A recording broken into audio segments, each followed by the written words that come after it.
All right, so welcome back into another Dragon Ball Super Card Game video, and today is going to be a kind of a quick one. I wanted to go through the top 8 for the Carta Magica DBS Online Fest. And if you didn't catch it, I did host it here on the Carta Magica TV Twitch channel. If you haven't checked it out or followed, go ahead and do that. Most likely all of the Carta events in the future will be hosted there with people like myself. And if you liked it, of course, let them know if you want me back.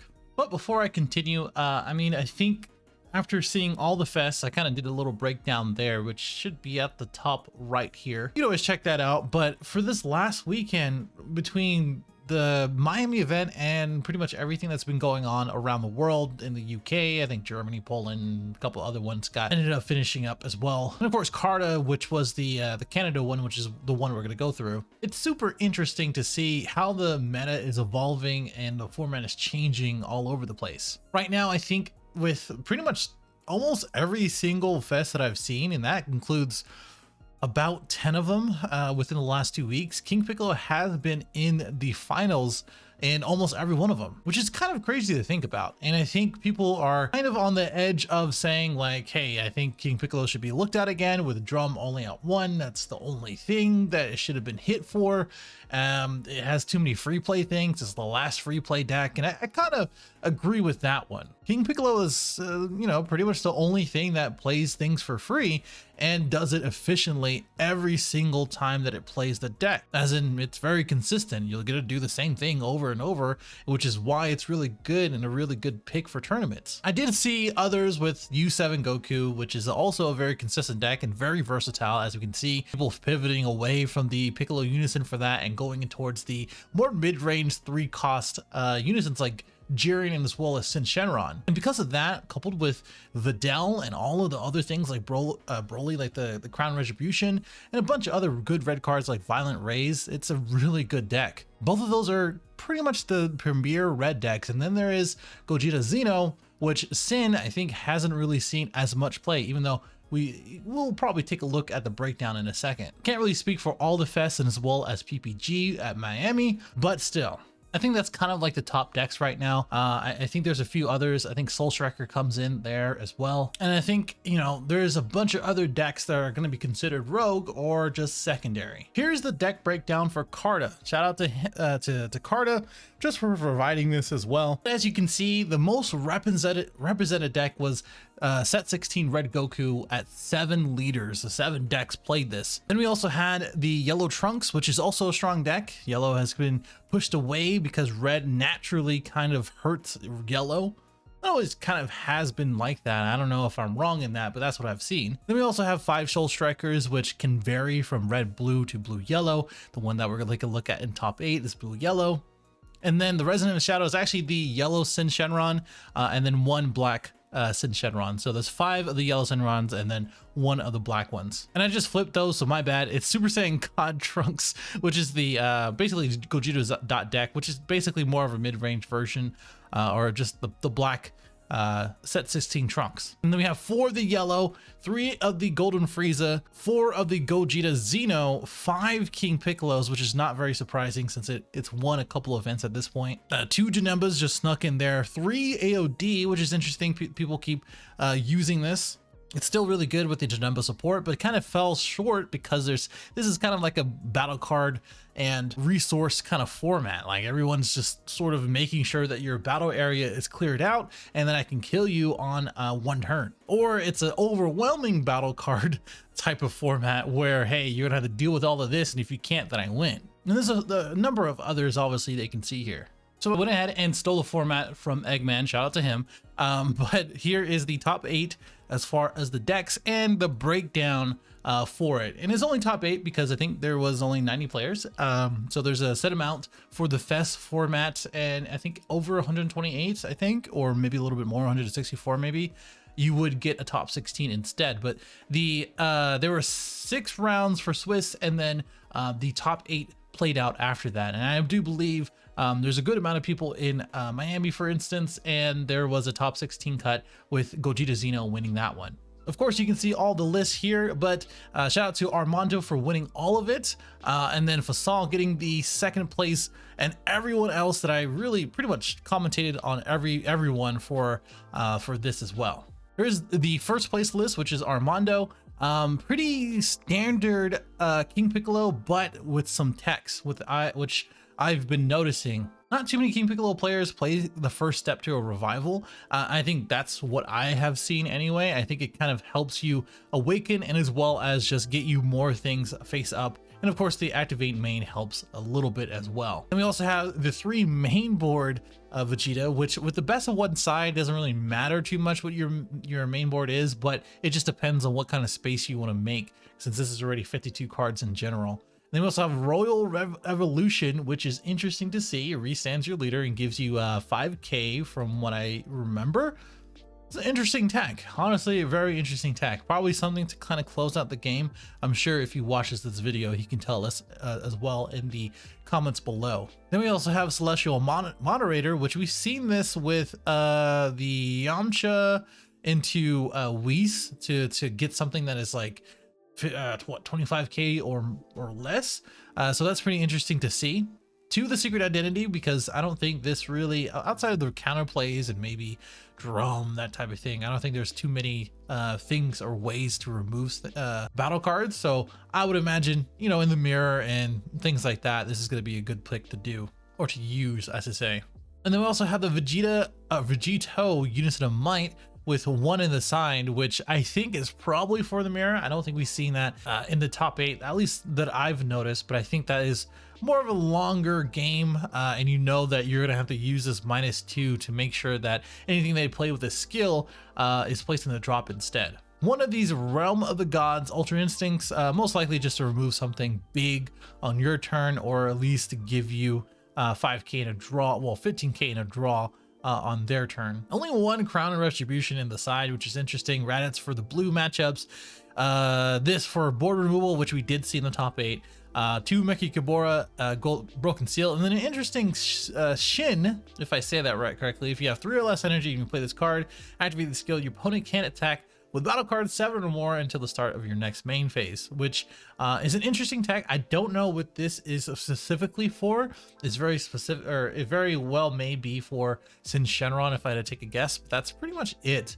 Violent Raise and as well as Fully Unleash is probably for Sin Shenron, and as well as Gogeta Xeno, Dex, and as well as Max Power, kind of the same thing. Which this is easy to get back, because you're going to get stuff in your drop area pretty quickly. So yeah, congratulations to him. Pretty solid deck. Then we also have second place with Yellow Trunks.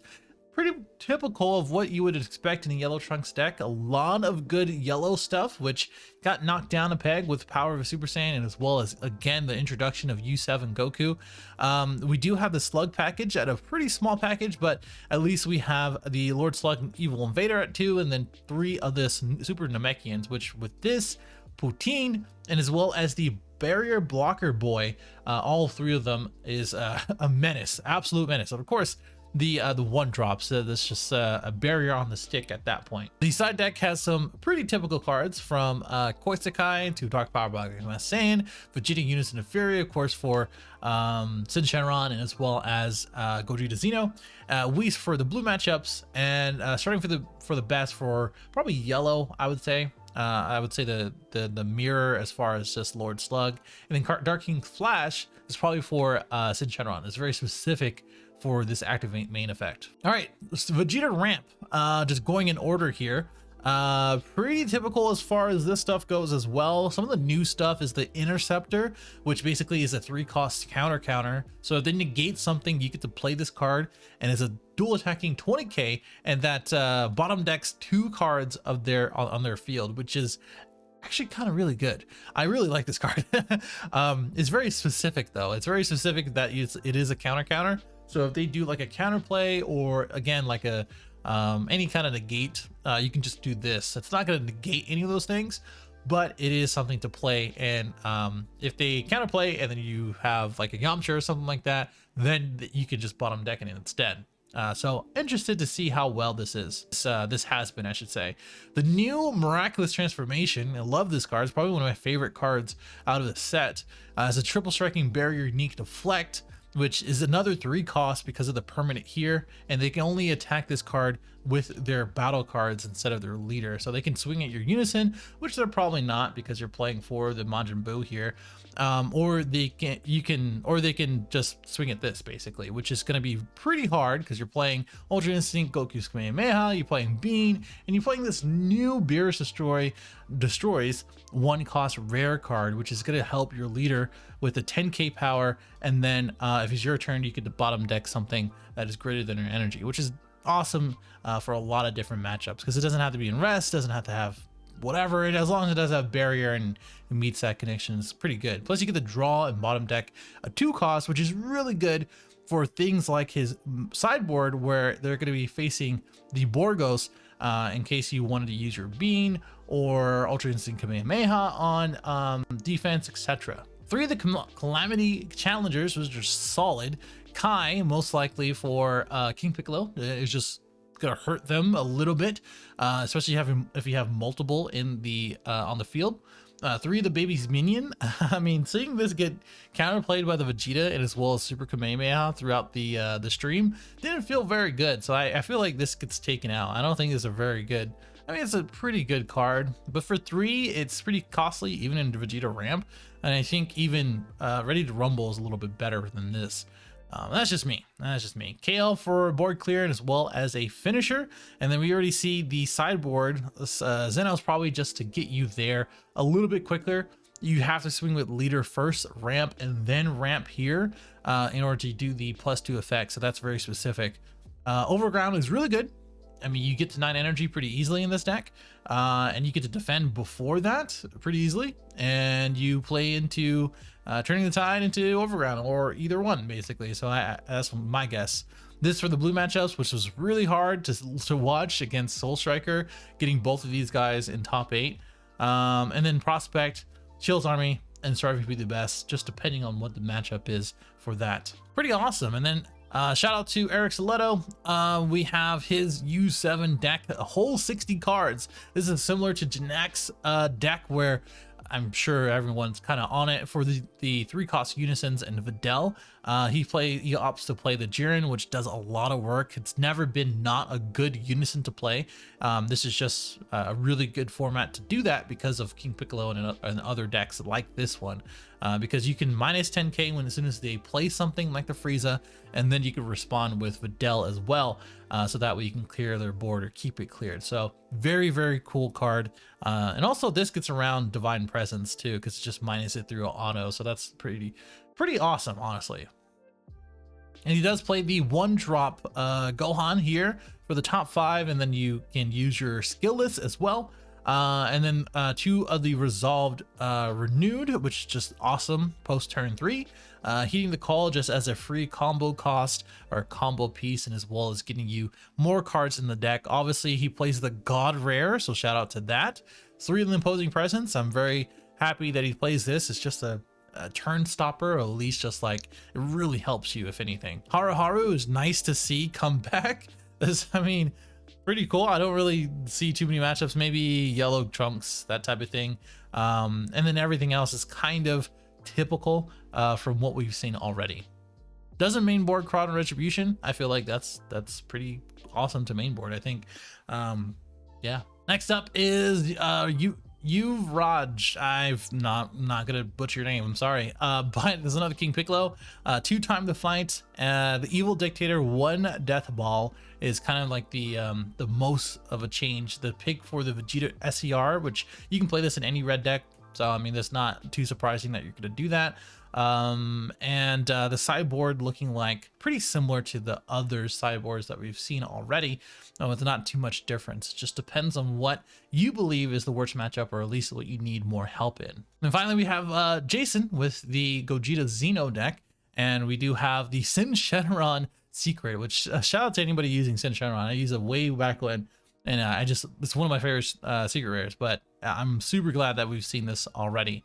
And then the Powered Awaken, the new 2-drop Trunks that has Deflect Dual Attack, and then you can place 3 cards from your warp into your drop, and it feels your overwhelm, which is perfect in this deck because you're milling out 5 from your deck to your warp. So this is gonna be there pretty easily. And then the Mira instead of the Pycon, mainly because this just draws you another card and gets you pieces into the drop or to the warp, and then activate battle is just really good as well. I mean, thwarting, I don't know what matchups is gonna help with this, but maybe anything not blue.